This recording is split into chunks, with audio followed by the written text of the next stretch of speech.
Gundam.tk presents Seravee Gundam.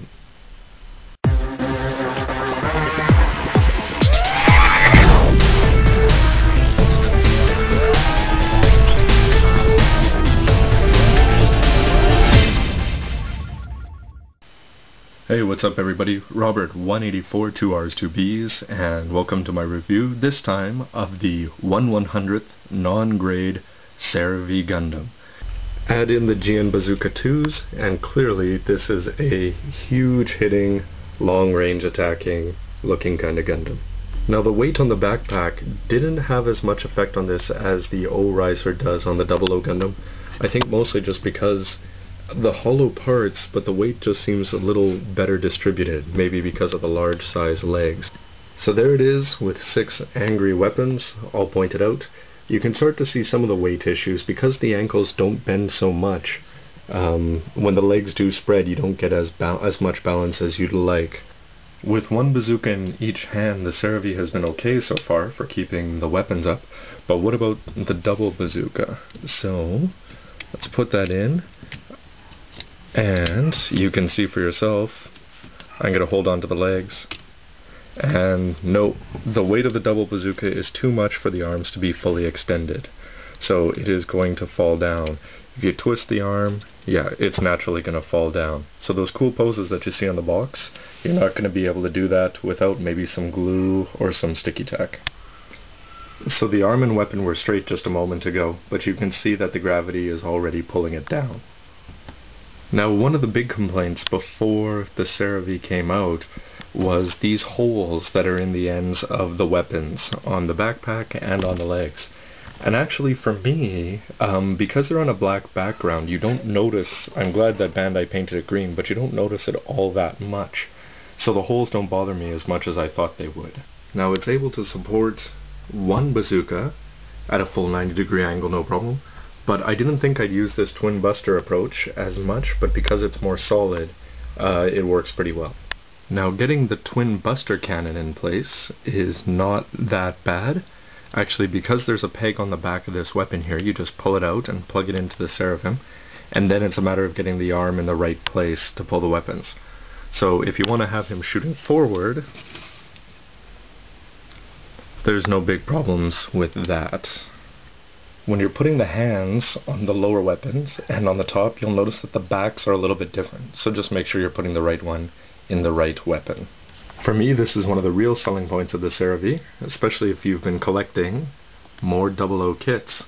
But borrow a couple of beam sabers from Arios and 00 Gundam, and you can put all 6 into its arms at once.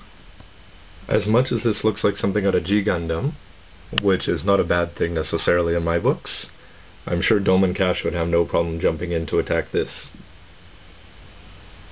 If you don't have any other 1/100th 00 kits, so you only have the 2 beam sabers, putting one in the leg and one in the arm like they suggest on the cover of the instruction manual still looks the Seravee look pretty armed to the teeth, so it's a very cool effect.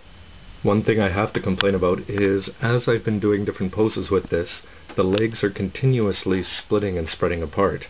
And because the ankles don't have enough mobility, they can't really stay flat. So that's something that you have to be pretty careful of whenever you're trying to pull off a pose with this. To put the Seravee into face burst mode, basically you just spread the antennas out a little bit, and pull those down and out, and pull the face down. So, people asked about the lighting inside. Yes, you can put a light in the back of the Seravee, or the Seraphim, sorry, and because it has clear parts for the eyes, and these parts are covered up with seals, but there are clear parts there, the light would shine through. Now I think the head looks pretty cool, and I remember when I first saw it at the start of Season 2 that I wondered if these were going to be the first Gundams to combine Transformers Devastator style. But thankfully for fans of Gundam, they resisted that urge, but it's still a pretty cool effect on the back. I think the Seraphim looks pretty cool with just arm blasters, and of course, as you've seen with the Seravee, the hand has no problem at all holding up the beam sabers. But let's see if it can hold the bazookas.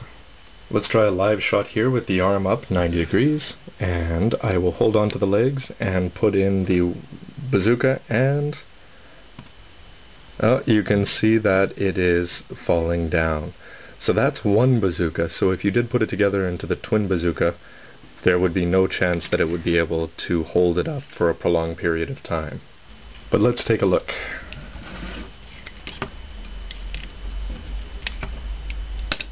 Okay, so you're not even going to get any time delay with that one collapsing. So the poses that you see on the back of the box, it's not that they're misleading, but it's just these awesome looking heavy weapons will have that effect on anything, whether it's the Force Impulse with Excalibur, the soon-to-come Sword Impulse Master Grade, or here the Seravee and Seraphim. And if you treat yourself to two 1/100th action bases, they come in a bunch of colors, you can launch them both mid-air at the same time. For me, this is where it starts to become all worth it, because when you have the two action bases, you can pull off a pretty cool looking pose where it looks like the Seraphim is peeling off the back of the Seravee and ready to go attack. Now you're going to have trouble putting the bazookas together because of the weight issue that I mentioned before, but still, with only two beam sabers, I think this combination looks pretty cool. And I think if you put all 5 Gundams up on clear action bases together, that's a very nice looking team shot. So now some final thoughts on the Seravee Gundam. First of all, you're getting 2 Gundams for the price of 1 for 3,600 yen, so that's not a bad price.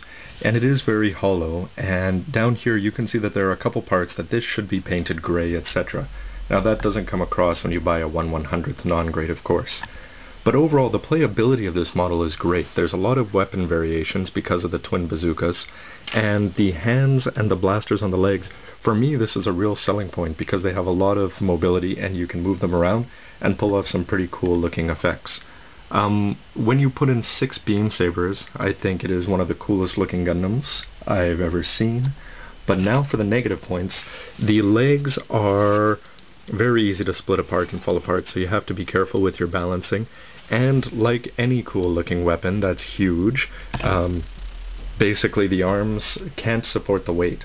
So if you put in the double bazooka here and attach it together, then it's just going to be a matter of time before it falls down, unless you perch it on its leg. However, as the last of the main Gundams from 00 Gundam, I'm quite happy with this overall, and I think that you would be too. So check it out. Thanks again for watching, everybody. The pilot Tieria and his 2 mobile suits from Gundam 00. Don't forget, you can check out reviews of all of the second season 1/100th Gundams at www.gundam.tk.